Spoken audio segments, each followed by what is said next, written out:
טוב, חזרנו לקהיר, הולכים לפירמידות. בגין נכנס לפירמידות, אני נשאר עם עיתונאים בחוץ, עיתונאים שלא אהבו אותי, עורכי עיתונים וכאלה מין. והיה ביקור, בסוף הייתה קבלת פנים מטעם הנשיא לראש הממשלה באחת מארמונות הנשיא. היו המון ארמונות פזורים בשטח, כולם ארמונות מפוארים כאלה, סגנון מזרחי שאני מאוד אוהב.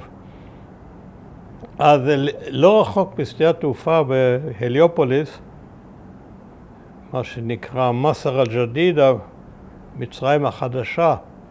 כשמצרי אומר מסר הוא לא מתכוון למצרים, מתכוון לקהיר. בשפת העם קוראים לה מסר. אז לא רחוק בשדה התעופה יש ארמון כזה, ושם סאדאת עשה מסיבה ממלכתית לכל המשלחת הישראלית. עורכי עיתונים הוזמנו על ידי בגין, ואני יושב שם ליד השולחן. כל שולחן יושבים מצרי אחד, ישראלי אחד ועוד כאלה מין, דיפלומטים זרים.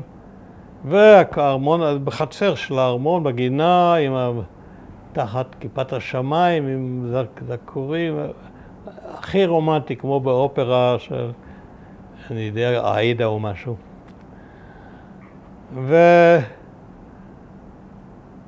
ובין המשלחת של בגין היה שמעון אבידן, המפקד שלי לשעבר בחטיבת גבעתי, בימי מלחמת 48', שהוזמן על ידי בגין, שומר הצעיר, איש קיבוץ השומר הצעיר, בגין הוא היה מפקד החזית המצרית, לא ייתכן לא להזמין אותו, זה בגין היה בו משהו מאוד מיוחד בעניינים כאלה. ופגשתי אותו באוטובוס, מיד ישבנו כמובן אחד ליד השני וזה וזה. יושבים בגן של המסיבה הגדולה, בא אליי בריצה שמעון אבידן, שישב ליד שולחן אחר, אומר, אתה מוכרח לבוא לשולחן שלי, יושב פה האדם שהמפקד הכוח המצרי בעיראק אל-מנשיה, איפה שאתה נפצעת. וברוח הזמן הזה של ההתיידדות הגדולה וזה, הלכתי אליו, דיברנו, החלפנו זיכרונות, הוא כבר בינתיים היה גנרל, מה שאומר שלו הייתי נשאר בצה"ל, הייתי גם גנרל, והחלטנו בינינו שאנחנו בהקדם נעשה מסיבה משותפת של ותיקי המלחמה בשני הצדדים, נעשה כנס משותף וכו' וכו'.